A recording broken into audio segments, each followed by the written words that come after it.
दोस्तों नमस्कार। आशा है कि आप अच्छे होंगे। हम जो भी कपड़े पहनते हैं, आज जो मैंने कपड़ा पहना है, चूँकि मैं उन न्यू बोधों की बात कर रहा हूँ जो कि मूल निवासी के नाम पर भारत में आतंकवाद फैला रहे हैं और इस्लामिक जिहाद के फेवर में आ रहे हैं। उन नीले कपड़े वालों की मैं बात कर रहा हूँ जिनको ABCD नहीं आती। पूरा मूर्खों की कौम, अगर पूरी कौम मूर्ख हो जाए तो उस कौम का सरबराह किस तरह हो सकता है। तो मूल निवासी भारत का कौन है? मेरे हिसाब से तो भारत का कोई भी मूल निवासी नहीं है, क्योंकि जो विज्ञान के अनुसार जो जैव विकास है, जो एवोल्यूशन है, उसके अनुसार भारत में तो पहला मानव विकसित ही नहीं हुआ था। जब भारत प्रायद्वीप में पहला मानव विकसित ही नहीं हुआ था तो हम भारत में मूल निवासी थ्योरी कैसे मान सकते हैं? और जो आर्यन और द्रविड़ थ्योरी है, कह रहे द्रविड़ दक्षिण में चले गए, आर्य भारत। भाई आर्य नाम की कोई चीज़ नहीं है, तो कॉन्सेप्ट है जो हिटलर ने पैदा किया। तो ये आर्य और अनार्य की थ्योरी बकवास थ्योरी है। आज हम साबित करेंगे विज्ञान के अनुसार कि भारत में मूल निवासी कोई भी नहीं है, सब बाहर से आए हुए हैं। और जो सो कॉल्ड आदिवासियों के जो संगठन है, हम कहते हैं यहाँ शुरू से रहने वाले हैं, बिल्कुल झूठ है। अगर देखा जाए तो सारा मानव की उत्पत्ति जो एवोल्यूशन थ्योरी है, जो जैव विकास थ्योरी है, उसके हिसाब से सारे मानव का विकास अफ्रीका कॉन्टिनेंट के पूर्वी तट पर हुआ है। जिसमें पूर्वी तट आप अफ्रीका का देख सकते हैं, उसमें जो पूर्व तट पर बसे सबसे पहला कंकाल वहीं मिला, यानी सबसे पुराना कंकाल भी नहीं यही मिला। रेडियो कार्बन के आधार पर यह तय किया गया कि ये पुराने मानव अफ्रीका के पूर्वी तट पर विकसित हुए थे। विज्ञान कहता है कि धरती पर जीवन की उत्पत्ति 60 करोड़ वर्ष पूर्व हुई और महाद्वीपों का सरकना 20 करोड़ वर्ष पूर्व हुआ। लेकिन आज जो जैसा हम मानव है, होमो सेपियंस, जो आज का बायोलॉजिकल नेम है, वो हम करीब 3-3.25 लाख, वैसे तो 2 लाख से और 3 लाख के बीच का है। अब इतना बड़ा पीरियड है अरबों खरबों वर्षों का, तो 1-2 लाख का कोई मायने नहीं होता। तो जो सबसे पहला मानव था, आज वाला नहीं जो से हम है होमो सेपियंस, सबसे पहला मानव जो था होमिनिड, जो वो 2.6 करोड़ वर्ष पूर्व आया था। लेकिन आधुनिक मानव 2 लाख पूर्व अस्तित्व में आया। हालांकि कहीं ऐसा भी एजप्शन की गई है कि कंकाल जो मिले 3,15,000 साल पुराने भी हैं, जो आज के मानव जैसे हैं। यद्यपि उसमें कुछ क्रेनियम और कुछ हमारे जॉज का जो फिक्सर है, जो उसका स्ट्रक्चर है, सैलिएंट फीचर है, वो आज के मानव से नहीं मिलते। वैसे तो उत्तरातर बहुत सारे मानव आए और नष्ट हो गए, नियर्थाल, क्रोमैग्नान, ये मानव जो हमारे नज़दीक थे उनका आज अस्तित्व नहीं है। तो जो ज़्यादा ब्रिलियंट प्रजाति होती है, जो ज़्यादा बुद्धिमान प्रजाति होती है, वो डेवलप कर जाती है। जिस तरह के ज़्यादा बुद्धिमान लोग होते हैं, नेचुरल सी बात है, या हार्ड वर्कर होते हैं। जरूरी नहीं कि पढ़ लिख के ही आदमी बुद्धिमान होगा। कम पढ़े लिखे लोग, देखिए बुद्धिमानी का किताब पढ़ने से कोई मतलब नहीं है। अगर मैं बुद्धिमान हूँ और पूरी साल पढ़ाई ना करूँ तो मैं फेल हो जाऊँगा। बुद्धिमानी का मतलब है आपके अंदर जो ब्रेन है उसको आप इस तरह से डेवलप करो कि आप जीवन के लिए, अपने लिए बेहतरी का साधन हो और पूरी दुनिया के लिए कुछ बेहतर करो, जो वैज्ञानिक करते हैं। ये है सही मायने में इंटेलिजेंसी। इंटेलिजेंसी का किताबों से कोई संबंध नहीं है, इंटेलिजेंट क्वेश्चन का किताबों से संबंध नहीं है। अगर एक बच्चा ब्रिटेन में पैदा हुआ, उसने कोई डिग्री नहीं ली, तो वो इंग्लिश बोलेगा। अब जो मैं जो हिंदी भाषी हूँ, अगर मेरे को इंग्लिश नहीं आती है सपोज, तो क्या वो मेरे से इंटेलिजेंट हो गया? भाषा तो संप्रेषण की चीज़ होती है, आपस में आपसी बातचीत के लिए भाषाएं होती है, उससे कोई इंटेलिजेंसी का पता नहीं लगता। हाँ, अगर भाषा बहुत उन्नत तरीके की प्रकार की है, जिस प्रकार संस्कृत को उन्नत किया गया, या हिंदी जिस प्रकार इंग्लिश से बेहतर है, क्योंकि यहाँ डी के लिए भी डे है और दे के लिए भी है, लेकिन इंग्लिश में नहीं है। तो अंग्रेजी से बेहतर भाषा संस्कृत और हिंदी है, ज़्यादा विकसित भाषाएं। तो ये कह सकते हैं कि हमारे पूर्वज ब्रिटिशर के मुकाबले ज़्यादा बुद्धिमान थे। गो कि हम पाखंड और छुआछूत जो हमने डेवलप किया, जो वेदों के हिसाब से हम नहीं चले, जन्म को जाति के आधार पर मान लिया और दूसरों को गिराने का, दूसरों को डिग्रेड करने का कार्य हम हिंदुओं ने आपस में किया, उसके परिणाम स्वरूप इतने पाखंड कुरान और पुराण की तरह, जैसे कुरान में पाखंड है, इसमें पाखंड आ गए। तो सबसे बड़ा जो पाखंड जो इस्लामिक जिहादिस्ट, इस्लामिक टेररिज्म के साथ मिलकर इन नियो बुद्धिस्टों ने जो कोई खेला कि मूल निवासी हम हैं, जो कि so called OBC ST SC हैं। पहली बात तो एसटी वर्ड और एससी वर्ड का जाति से क्या मतलब, शेड्यूल्ड कास्ट जाति है, लेकिन शेड्यूल्ड ट्राइब। ये इसी तरह ओबीसी, ये तो पॉलिटिकल जातियां हैं, इनका मूल निवासी से कोई संबंध नहीं है। मूल निवास की थ्योरी तो आपको विज्ञान बताएगा, ये राजनेता बताएंगे, या जो चंद स्वार्थ के लिए जो जाति को यूज करने वाले लोग, चाहे वो किसी भी जाति के लोग हों, ये बताएंगे। ये तो लोगों को मूर्ख बनाते हैं, मूर्खता का खाते हैं, और उसी की रोटियां खा रहे हैं, उसी पर इनकी किताबें बिकती हैं, और उसी पर इनकी गुंडागर्दी चलती है, जो कि जातिवादी गुंडागर्दी या नियो बौद्धिज्म, जो एक बहुत बड़ा आतंकवाद है उन लोगों के खिलाफ जो यहीं पैदा हुए, यहीं बढ़े, और जो स्वयं मूल निवासी, अगर ये मूल निवासी जो अपने को कहते हैं दलित, ओबीसी, एसटी, तो फिर मूल निवासी तो ब्राह्मण और ठाकुर भी हैं, क्योंकि तो जाति की जो कॉन्सेप्ट आई जन्म से, ये तो बहुत बात में आई है। पहले तो कर्म की कॉन्सेप्ट थी, तो ये नियो बौद्धिज्म का आतंकवाद है। जो नए नीले कपड़ा तो मैं भी पहनता हूँ, और रंग मैं कोई भी कपड़े पहनूंगा, मैं हरे भी पहनूंगा, नीले भी पहनूंगा। ये जो रंगों को जोड़ दिया आप लोगों ने, हर रंग का अपना एक वैल्यू होता है, लेकिन इसका मतलब ये नहीं है कि आप दूसरों से नफरत करने लगो। क्या ये हरे नीला रंग, अगर मैं इसके साथ गेरुआ रंग की ट्राउजर पहन लूँ, क्या विरोध करेगा? तो ये जो बौद्धिक गुंडागर्दी है, ये बौद्धिक जो आतंकवाद है, जो मूल निवासी थ्योरी, उसी की उपज है। अब ये मेरी कुछ किताबें हैं, आप इनको पढ़ लीजिए। ये सारी इंग्लिश में है भाइयों, हिंदी में कोई किताब मैंने लिखी नहीं है। एक किताब अब हिंदी में आ रही है जिसका नाम है प्रपंच, वो कब आएगी, टाइप रोज कर रहा हूँ, इंग्लिश की टाइप आसान होती है, तो मैंने मीन टाइम दूसरी इंग्लिश की किताब एक शुरू कर दी है, जिसका नाम रखता हूँ मैं एम्प्टी कॉलरन। उसमें बताया जाएगा गंगा जमनी तहजीब के नाम पर किस तरह हिंदुओं को भारत में बेवकूफ़ बनाया गया। वो किताब मैं 2-3 महीने में उसको कंप्लीट कर दूंगा। इंग्लिश में कोई दिक्कत नहीं है मेरे को, हिंदी में टाइपिंग की दिक्कत है, क्योंकि मैं तो हिंदी भाषी हूँ, बोलने और लिखने में कोई दिक्कत नहीं है, लेकिन हिंदी की टाइप थोड़ी दुरूह होती है, कठिन और जटिल होती है। तो उसको हिंदी भाषा का संप्रेषण किताब में लाना सटीकता के आधार पर निर्धारित होता है। ये इंग्लिश की तरह नहीं है कि सिर्फ भावार्थ और मतलब समझा दिया जाए, लोग समझ जाएंगे, कंटेंट क्या कंटेंट है उसको समझ जाएंगे। हिंदी में ऐसा नहीं है, यहाँ में व्याकरण की अशुद्धियों को भी निखारना पड़ता है, ठीक करना पड़ता है, इसलिए किताब में देर लग रही है। किताब लिखी जा चुकी है, लेकिन टाइप हो रही है। अभी करीब 8000 इसके वर्ड हुए हैं, यानी कि ये करीब 40 पेज हो चुके हैं। ये 200 पेज की किताब है, हो सकता है मैं 1-1.5 महीने में इसको कंप्लीट कर दूं, उससे पहले इंग्लिश की किताब आ सकती है। तो लेमेंट ऑफ सिंजार है, टीयर्स ऑफ यजीदी वुमन, विजय कुमार पाल, इसका मैं बता चुका हूँ, डिटेल बार बार नहीं बताऊंगा, आप समझ जाएंगे। Jauhar in Indian subcontinent by Vijay Kumar Pal, lament of Sinjar, tears of Yazidi woman मैंने आपको पहले बता दिया है। और ये किताब है पैनोरमा इंडियन डेमोक्रेसी, विजय कुमार पाल, ये किताब खरीदी। और 4-6 किताब और है, पैरानोइया ऑफ कल्ट्स है, विजय कुमार पाल, और ब्लैक डॉट्स ऑफ टेररिज्म है, तो वो इससे सारे इस्लाम से संबंधित है। तो आज जो नियो बुद्धिज्म का आतंकवाद है, मूल निवासी थ्योरी का आतंकवाद है, जो सिर्फ हिंदुओं पर भारी पड़ रहा है। बाद में जो हमलावर आए उनसे तो वही लोग लड़े जिनको अपने मूल निवासी नहीं मानते। राजा दाहिर ब्राह्मण था, वो लड़ा। राणा सांगा लड़े, जो लोग कहते हैं रामजी राम सुमन जैसा मूर्ख सांसद, ये मूर्ख रहेंगे ही, क्योंकि जब अपने आप को हम बोलते हैं हमको तो आरक्षण की बात है, आरक्षण चाहिए। अब मैं भी अगर ओबीसी का आरक्षण मांगता हूँ तो मूर्ख हूँ, इसलिए मूर्ख हूँ कि मैं कैपेबल नहीं हूँ, मैं उनसे कम्पीट नहीं कर सकता। अरे आप में शख्सियत तो आपको जाने से कौन रोक सकता है? या रविदास को संत नहीं माना लोगों ने, कबीरदास को संत नहीं माना, रहीम को संत नहीं माना। तुम वैसी जज्बा पैदा करोगे तब अच्छे माने जाओगे। आप भीम आर्मी के नाम पर गुंडागर्दी करोगे, आप बीजेपी बीएसपी बनाकर सबको गालियां देने की बात करोगे, तो ये सब तो चलने वाला नहीं है ना। इस बात को हमारे दलित भाई भी अब समझते हैं। ये सिर्फ बौद्धिक गुंडागर्दी है जो मूल निवासी के नाम पर फैलाई गई, और सिर्फ हिंदुओं को टारगेट किया गया। इसमें ब्राह्मण ठाकुरों को और बनियों को टारगेट किया गया, उन लुटेरों को टारगेट नहीं किया गया जिनका इस्लाम ये कहता है कि गैर मुस्लिमों को तो कत्ल ही करना है।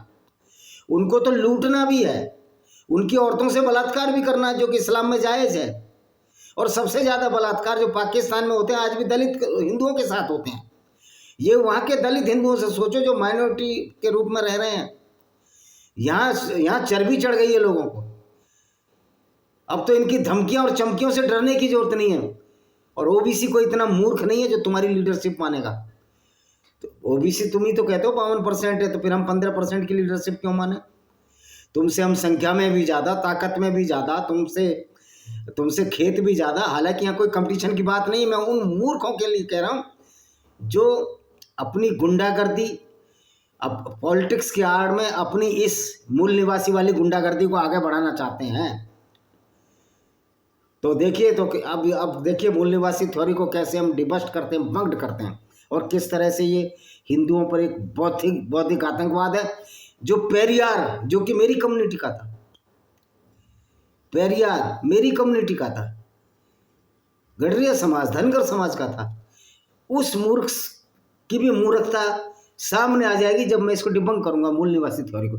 और पेरियार की ऐसी तैसी, पेरियार में 100 जूते, हम नहीं मानते पेरियार को। कौन पेरियार, कैसा पेरियार, हम नहीं मानते।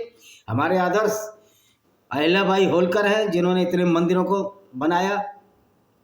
हमारे आदर्श राणा सांगा हो सकते हैं, हमारे आदर्श गुरु गोविंद सिंह हो सकते हैं। भंडरा वाला नहीं हो सकता, उसमें 1000 जूते, 100 जूते साले में, भिंडरा वाले में।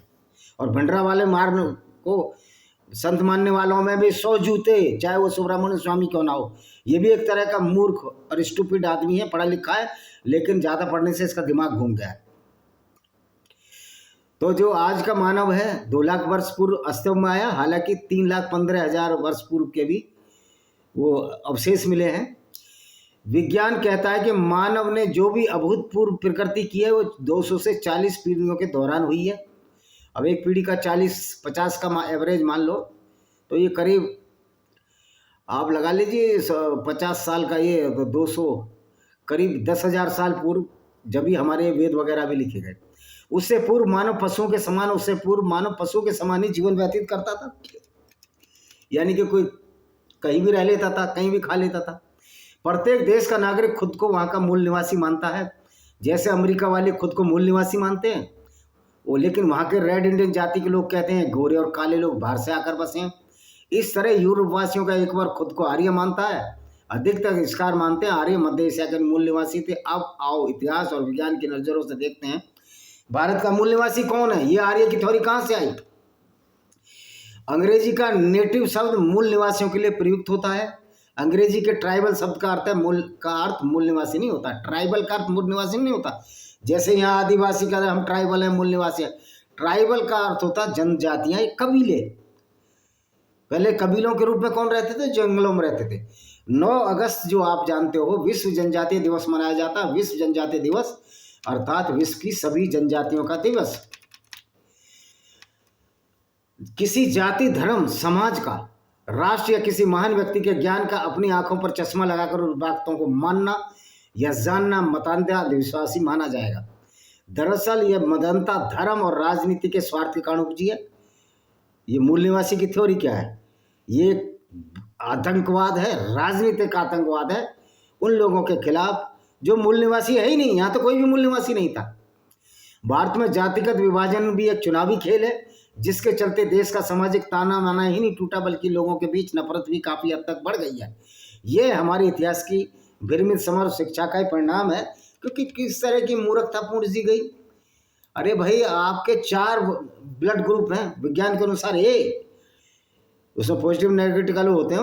RH फैक्टर होता है, रिसस फैक्टर। ये रिसस मंकी एक बंदर था, क्योंकि बंदर के जो वो है, उसका बंदर का जो ब्लड है वो हमारा ब्लड करीब करीब एक जैसा है। तो रिसस फैक्टर रिसस मंकीज में पाया जाता है। तो रिसस फैक्टर वहाँ से हमको पता लगा कि माइनस और प्लस 2 तरह के ब्लड ग्रुप हैं, A पॉजिटिव A नेगेटिव। इसी तरह B और AB और फिर O और AB ग्रुप पॉजिटिव और negative, A group plus minus, इस तरह 4 ग्रुप में AB, A, O और AB, A, B और O यूनिवर्सल डोनर है, लेकिन उसमें रिसस फैक्टर आपको देखना पड़ेगा, जिसको RH फैक्टर के नाम से जानते हैं। 35,000 वर्ष पूर्व मानव अफ्रीका से निकालकर 35,000 वर्ष पूर्व, कोई बहुत लंबी बात नहीं हो गई है। मध्य एशिया और यूरोप में जाकर बसा। यूरोप से होता हुआ मनुष्य चीन पहुंचा और वहां से पुनः भारत के पूर्वोत्तर हिस्सों में दाखिल होते हुए, पूर्वोत्तर कौन सा हिस्सा है? जो नॉर्थ ईस्ट स्टेट है, पुनः दक्षिण भारत पहुंच गए। फिर वहां से जो समुद्र के किनारे किनारे उड़ीसा हुआ है, दक्षिण भारत पहुंच गए। वैज्ञानिकों की माने तो इससे पहले लगभग 19 करोड़ साल पहले सभी द्वीप राष्ट्र एक थे। 19 करोड़ साल पहले तो पूरी दुनिया एक ही थी। चारों ओर समुद्र था। यूरोप, अफ्रीका, एशिया और ऑस्ट्रेलिया, अमेरिका सभी एक दूसरे से जुड़े हुए थे। अर्थात पृथ्वी धरती का सिर्फ एक टुकड़ा ही समुद्र से ऊपर था। इस इकट्ठे द्वीप के चारों ओर समुद्र था और वैज्ञानिकों ने इसे नाम दिया था एंजिया। अब ये हम समझ सकते हैं कि प्रारंभिक मानव पहले एक ही स्थान पर रहता था, वहीं से संपूर्ण विश्व में समय काल परिस्थिति के अनुसार बसता चला गया। विश्व भर की जनजातियों की नाक नक्श आदि में समानताएं इसलिए पाई जाती है क्योंकि उन्होंने निष्क्रमण के बाद भी अपनी जातिगत शुद्धता को बरकरार रखा। जैसे किसी की शार्प नोज है, किसी की ब्लंट नोज है, किसी के पतले होठ, किसी के मोटे होठ। तो ये हेरिडिटी, इसलिए जहाँ वर्ण संकर हो गए, लोग मिश्रित हो गए, वहाँ उनकी नस्लें बदल गई। उन्होंने निष्करण के बाद भी अपनी जातिगत शुद्धता को बरकरार रखा। जिन आदिवासियों और जनजातियों के लोगों ने अपनी भूमि और जंगल को छोड़कर अन्य जगह पर निष्क्रमण करते हुए शुद्धता को छोड़कर संबंध बनाए, उनमें बदलाव आता गया। यह बदलता वातावरण और जीवन जीने के संघर्ष से भी आया। खैर, अब हम बात करते हैं भारत के मूल निवासियों की, कि हमारा चैप्टर ही भारत का मूल निवासी है। वेदों में ऐसा कोई प्रमाण नहीं है कि आर्यों, दासों, दस्यों में नस्ली भेद को प्रदर्शित करता हो। वैज्ञानिक अध्ययनों, वेद शास्त्रों, शिलालेखों, जीवाश्मों, श्रुतियों, पृथ्वी की संरचनात्मक विज्ञान, जेनेटिक अध्ययन, डीएनए के संबंधों के आधार पर यह तथ्य सामने आया कि धरती पर प्रथम जीव की उत्पत्ति गोंडवाना लैंड में हुई थी। तब इसे पेंजिया कहा जाता था, जो गोंडवाना और लारेशिया को मिलकर बना था। लारेशिया यानी इसमें अफ्रीका भी शामिल था। अफ्रीका तो बाद में टूटा, भारत खिसका अलग से, और जब टकराया ये चाइना वाली धरती से तो हिमालय पहाड़ बना। जीवन का विकास सर्वप्रथम भारतीय दक्षिण प्रायद्वीप में नर्मदा के तट पर हुआ, और ये सारे के सारे जो है माइग्रेट हुए, अफ्रीका से माइग्रेट हुए ना। जो नवीनतम शोध के अनुसार विश्व की सर्वप्रथम नदी मानी गई है नर्मदा, बहुत पुरानी नदी है। ये बड़ी मात्रा में डायनासोर के अंडे और जीवाश्म प्राप्त हुए, ये मध्य प्रदेश के आसपास। भारत के सबसे पुरातन आदिवासी गोंडवाना प्रदेश के गोंड समूह, गोंड कारकू समाज की प्राचीन कथाओं में तथ्य कई बार आता है। भारत में कन्याकुमारी से ले कश्मीर तक गोरे, काले, सांवले, लाल और गेहूं रंग के हैं। एक ही परिवार में कोई काला है, कोई गोरा है, एक ही समाज में कोई काला है तो कोई गोरा है। सभी वर्गों में सभी तरह के लोग आपको मिल जाएंगे। अब ये बड़ा कंसेप्ट बना लिया कि दलित काले होते हैं, भाई ऐसा कुछ नहीं है। ये अगर ज़्यादा काम करोगे तो ब्राह्मण भी काले हैं। हमारे साथ तो बहुत सारे ब्राह्मण भी काले थे, ठाकुर इतने काले हैं, जाट तक भी काले हैं, जबकि जाट तो मध्य एशिया से आए हैं और वे कमोतर ये ज़्यादा काले रंग के होते ही नहीं है। एक ही समाज में कोई काला है, कोई गोरा, सभी वर्गों में सभी तरह के लोग आपको मिल जाएंगे। कश्मीरी ब्राह्मण गोरे हैं तो दक्षिण ब्राह्मण काले, वो तो ब्राह्मण ही है ना। तो ये क्या है? ये तो परिस्थिति जन्य है जो कि विभिन्न कारकों से उत्पन्न होती है, जिसमें प्रमुख है आपका वातावरण, खान पान, और आप कितना सूर्य के प्रकाश में अपने आप को एक्सपोज करते हो तो आप काले होते चले जाते हो। दक्षिण भारत में अधिकतर लोग काले रंग के होते हैं। हिंदू, मुसलमान, ईसाई, हिंदुओं में दलित और ब्राह्मण सभी काले रंग के हैं। इसी तरह हम भारतीयों के नाक नक्श की बात करें तो चीन और अफ्रीका के लोगों से बिल्कुल भिन्न हैं। यदि रंग की बात करें तो भारतीयों का रंग यूरोप और अफ्रीका के लोगों से पूर्णतः भिन्न है। अमरीकी और अफ्रीकी लोगों का गोरा रंग और भारत के लोगों के गोरे रंग में बहुत फर्क है। इसी तरह अफ्रीका के काले और भारत के काले रंग में बहुत फर्क है। गोरेपन में भी इंडिया के में भी फर्क है। ब्राह्मणों में कितने काले और भयंकर काले रंग के मिल जाएंगे और दलित कितने ही गोरे रंग के मिल जाएंगे। चाणक्य तो काला था। हजारों वर्षों के मानव समाज के विकास के बाद अगर कोई यह दावा करता है मूल निवासी हैं तो बहुत बड़ी गलतफहमी का शिकार है। अगर कोई मानता है कि आर्य और दास अलग अलग थे और कोई रक्त मिश्रण नहीं हुआ तो उनसे उनका प्रमाण है। पहली बात तो ये आर्य और दास या दस्यु की थ्योरी को तो विज्ञान मानता ही नहीं है। विज्ञान के अनुसार तो भारत में कोई मूल निवासी नहीं था। आर्यों को कोई सेंट्रल एशिया का कहता है, कोई साइबेरिया, कोई मंगोलिया, कोई ट्रांस कॉकेशिया, तो कुछ ने आर्यों को स्कैंडिनेविया बताया है। इसमें मैं ये क्लियर करना चाहता हूँ कि आर्य एक काल्पनिक आइडियोलॉजी है, काल्पनिक विचारधारा, उसको ही, उस तथ्य को हमको ध्यान रखना चाहिए कि आर्य नाम की कोई जाति विज्ञान के हिसाब से सिद्ध नहीं है। ऐसा बताने का ये कारण है, भारतीय लोगों को उनके मूल इतिहास से काटकर जातिवाद विभाजन भी करना रहा है, जिसके चलते पश्चिमी धर्मों का विकास हो सकता है। यानी ईसाई, अब देखो ईसाई तो हावी हो नहीं हो सकते, ईसाइयों के ऊपर तुमने बहुत वीडियो बनाए कि जो बाइबल है बिल्कुल झूठ है, एकदम झूठ है, बकवास है। उल्लेखनीय है कि प्राचीन भारतीय, जैन, बौद्ध और हिंदू ग्रंथों अनुसार आर्य कोई जाति नहीं बल्कि यह विशेषणता। आर्य का मतलब होता है जो अच्छे काम करे, श्रेष्ठ हो। जिस तरह अनार्य, अनार्य का अपभ्रंश अनाड़ी हो गया, ये आदमी अनाड़ी है। आर्य शब्द का प्रयोग महाकुल, कुलीन, सभ्य, सज्जन, साधु आदि के लिए किया जाता था। आर्य का अर्थ श्रेष्ठ होता था। आर्य किसी जाति नहीं बल्कि एक विशेष विचारधारा के मानने वालों का समूह था, जिसमें श्वेत, पित्त, रक्त, श्याम, अश्वेत रंग के सभी लोग शामिल थे। नई खोज के अनुसार आर्य आक्रमण के नाम की चीज न तो भारतीय इतिहास के किसी कालखंड में घटित हुई है और ना ही आर्य और द्रविड़ नाम के दो पृथक मानव नस्लों का अस्तित्व कभी धरती पर आया है। मैं तो साइंस का स्टूडेंट हूँ, मास्टर डिग्री मेरी इसी में है, जूलॉजी में ही, प्राणी विज्ञान में ही मेरी मास्टर डिग्री है। ये बहुत प्रचार किया जाता है। आर्य भारी आक्रमणकारी थे, उन्होंने भारत पर आक्रमण करके यहाँ के द्रविड़ों को दास बनाया। फिर पहले अंग्रेजों ने, फिर हमारे इतिहासकारों ने इस झूठ को प्रचारित किया। कौन से इतिहासकार? जो वामपंथी इतिहासकार थे और इस्लामिक गुंडागर्दी को छिपाने के लिए, जो इस्लाम बहुत बड़ी गुंडागर्दी है गैर मुस्लिमों के खिलाफ, उसको छिपाने के लिए जो इरफान अवी जैसे इतिहासकार, मौलाना कबूल अफजाम, जितने भी मुस्लिम हैं, इन्होंने अपने पैगंबर की गंदे कुकर्मों को छिपाने के लिए इस तरफ दिमाग मोड़ दिया, और हमारे सोकोल्ड दलित भाइयों का भी, कि उनको इस्लाम की गंदगी ना दिखाई दे और आपस में ये लड़ मरे। ये बहुत बड़ा षड्यंत्र था, अंग्रेजों का भी था और इन जिहादियों का भी षड्यंत्र। अब जिहादियों का षड्यंत्र खुद का सामने आ गया, और जो ईसाई धर्म है उसकी तो जड़ें खोखली हो चुकी हैं। रोज चर्च बंद हो रहे हैं, लोग सनातन धर्मी हो रहे हैं, यूरोप में ही ईसाइयत नहीं बच रही, और यही हाल इस्लाम का है। सऊदी अरब में लोग इस्लाम छोड़ रहे हैं, तो चलेगा तो वही जो सर्वश्रेष्ठ होगा। अब जिसको चिढ़ लगती है चिढ़ लगे। ये सो कॉल्ड चंद मुट्ठी भर जो न बोध है, क्या कर लेंगे, जहाँ करोड़ों की संख्या में लोग सनातन वैदिक धर्म को अपना आदर्श मान रहे हैं। जो गंदगी किताबों में है वो तो पुराण में है, तो पुराणों को मानने की जरूरत ही नहीं है, रेक्टिफाइड करो। तो हमारे इतिहासकार भी इस तरह की गुंडागर्दी करते रहे। आर्यों को उन्होंने एक जाति माना और द्रविड़ों को दूसरी, इस तरह विभाजन करके भारत का इतिहास लिखा। अधिक इतिहासकारों का यह विभाजन भारत को तोड़ गया। लेकिन अब हमें समझने की जरूरत है भाई। मैक्स मूलर सबसे कमीना आदमी था जो कि हिंदी जान रहा था। भारत की सरकारी किताबों में आर्य के आगमन को आर्यन इन्वेजन थ्योरी कहा जाता है। इन किताबों में आर्यों को घुमंती या कव्वालाई बताया जाता था। ये ऐसे खाना बदास लोग थे जिनके पास वेद थे, रथ थे, खुद की भाषा थी, उस भाषा की लिपि भी थी। मतलब वे पढ़े लिखे सभ्य सुसंस्कृत खाना बदोश लोग थे। और ये दुनिया का सबसे अनुदान है। इतिहासकारों के एक वर्ग का मान है, थ्योरी मैक्स मूलर ने जानबूझकर गढ़ी होगी। तो साला तो बहुत कमीना था। मैक्स मूलर भवन है दिल्ली में, उसमें साले में जूते मारने चाहिए जाके लोगों को। तो मैक्स मूलर ने ही भारत में आर्यन इन्वेजन थ्योरी को लागू करने का काम किया। लेकिन इस थ्योरी को सबसे बड़ी चुनौती 1921 में मिली। क्या हुआ? खुदाई हुई। अचानक से सिंधु नदी के किनारे एक सभ्यता के निशान मिल गए। कोई एक जगह होती तो और बात ही, ये कई सारी जगहों पर सभ्यता के निशान मिलने लगे। इसे सिंधु घाटी सभ्यता कहा जाने लगा। अब सवाल ये पैदा हो गया, यदि सभ्यता को हिंदू या आर्य सभ्यता मान लिया जाए तो फिर आर्यन इन्वेजन थ्योरी का क्या होगा?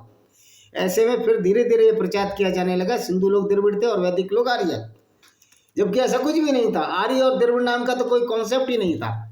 जब अंग्रेजों और उसके अनुष्कर्ताओं ने देखा कि सिंधु घाटी की सभ्यता तो विश्व स्तरीय शहरी सभ्यता थी, इस सभ्यता के पास टाउन प्लानिंग का ज्ञान कहाँ से आया और उन्होंने स्विमिंग पूल बनाने की तकनीक कैसे सीखी, वह भी ऐसे समय जब ग्रीस, रोम और एथेंस का नामो निशान नहीं था। और उन्होंने एक नया झूठ प्रचारित किया, वह है कि सिंधु सभ्यता और वैदिक सभ्यता दोनों अलग अलग सभ्यताएं। सिंधु लोग द्रविड़ थे और वैदिक लोग आर्य। आर्य तो बाहर से ही आए थे और उनके काल सिंधु सभ्यता के बाद का काल है। इस थ्योरी को हमारे यहाँ के वामी इतिहासकारों ने जमकर प्रचारित किया। देखिए, वामपंथी इतिहासकार तो कुत्ते हैं, इनमें तो जूते पड़ने चाहिए।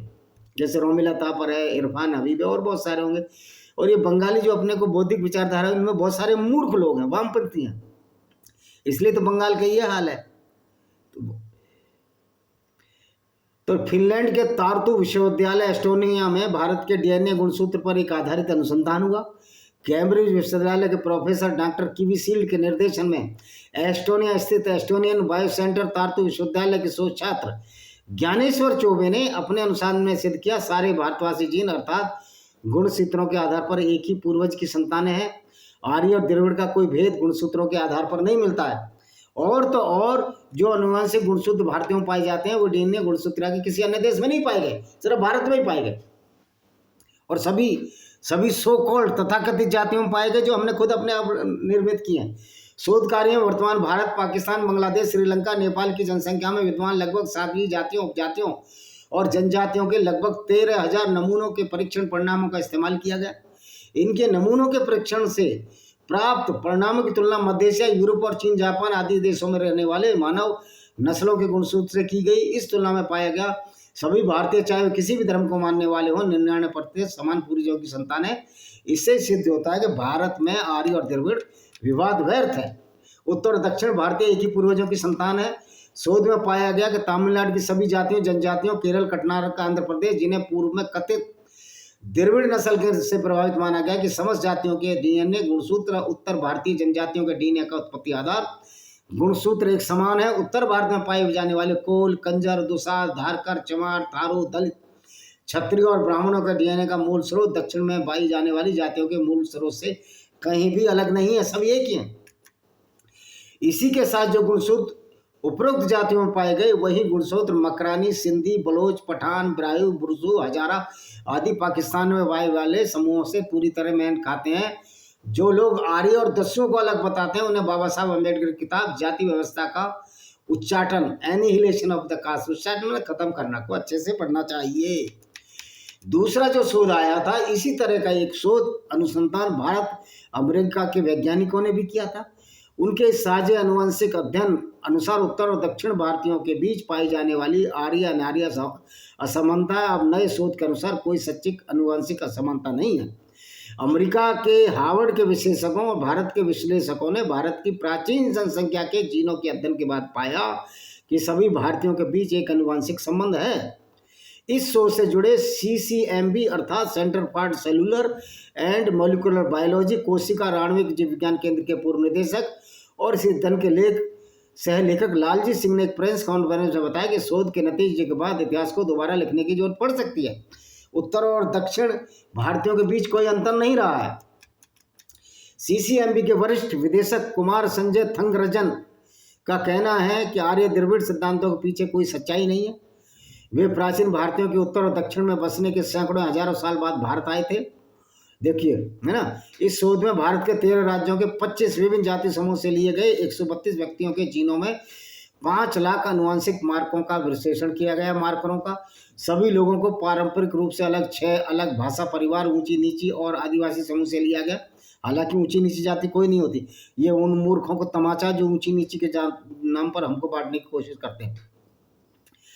उनके बीच साझे अनुवंशिक संबंधों से साबित होता है कि भारतीय समाज की संरचना में जातियां अपने पहले के कबीलों जैसे समुदाय से बनी थी। उस दौरान जातियों की उत्पत्ति जनजातियों, आदिवासी समूह और जातियों, कबीलों अर्थात आदिवासियों के बीच अंतर नहीं किया जा सकता, क्योंकि उनके बीच में जीनों की समानता बताती है कि दोनों अलग अलग नहीं थे। तो ये तो इस शोध में CCMB सहित Harvard medical school, Harvard school of public health तथा MIT के विशेषज्ञों ने भाग लिया।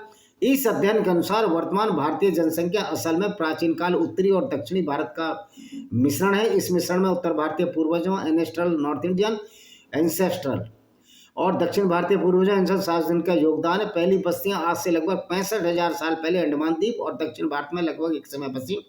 बाद में 40,000 साल पहले प्राचीन उत्तर भारतीयों के आने से उनकी जनसंख्या बढ़ गई। कालांतर में प्राचीन उत्तर और दक्षिण भारतीयों का आपस में मेल से एक मिश्रित आबादी बनी। अनुवांशिक दृष्टि से वर्तमान भारतीय इसी आबादी के वंशज हैं।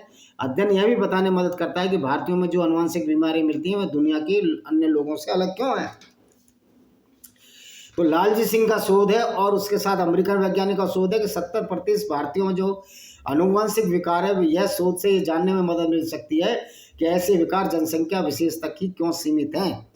उदाहरण के लिए पारसी महिलाओं में स्तन कैंसर, तिरुपति और चित्तूर के निवासियों में स्नायुविक दोष और मध्य भारत की जनजातियों में रक्त अल्पता की बीमारी ज़्यादा क्यों होती है। और मध्य भारत में यानी कि छत्तीसगढ़ में एक जाति है जिसको कहते हैं हम ओबीसी में आते हैं वो लोग, खरसिया के आसपास पाए जाते हैं, उनको हम बोलते हैं अगरिया। उन लोगों में जो सिकल सेल्ड की बीमारी होती है वो इसलिए वो ज़्यादा है। तो वो बीमारी यही क्यों है, उनके कारणों के शोध के जरिए बेहतर ढंग से समझा जा सकता है। शोधकर्ता अब इस बात की खोज कर रहे हैं कि यूरेशियाई अर्थात यूरोप एशियाई निवासियों की उत्पत्ति का क्या प्राचीन उत्तर भारत से हुई है। उनके अनुसार प्राचीन उत्तर भारतीय पश्चिमी यूरेशियाओं से जुड़े हैं, लेकिन प्राचीन दक्षिण भारतीयों में दुनिया भर में किसी भी जनसंख्या से समानता नहीं पाई गई। हालांकि शोधकर्ता ने यह भी कहा अब तक इस बात के पक्के सबूत नहीं है भारतीय पहले यूरोप के ओर गए या फिर यूरोप के लोग पहले भारत आए। भैया सबसे पहले इंसान पूर्वी तट अफ्रीका पे, वहीं से सब जगह मार्केट हुआ। तो ये हुआ पहला पार्ट। दूसरा पार्ट हम कल बताएंगे, नहीं तो वीडियो लंबा हो जाएगा। इसी के साथ इस चैनल को सब्सक्राइब करें, बेल आइकन दबाएं और नोटिफिकेशन मिल सके। लेकिन चैनल को या सब्सक्राइब करो और शेयर जरूर किया करो, जिससे हमारे काम करने की सार्थकता भी सिद्ध हो। जो इतनी हम मेहनत कर रहे हैं सुबह, और ये कोशिश कर रहे हैं किस तरह झूठ परोसा गया भारतीय इतिहास में, उसको हम डिबंक कर रहे हैं। उसको जो वामपंथी जो दुष्ट इतिहासकार हैं, जिनको जूतों से मारा जाना चाहिए, ऐसे इतिहासकारों की दुष्टता को हम आपके सामने खोल कर ला रहे हैं। इसी के सामने इस वीडियो को विराम देते हैं। वंदे मातरम, जय हिंद, आपका दिन शुभ हो।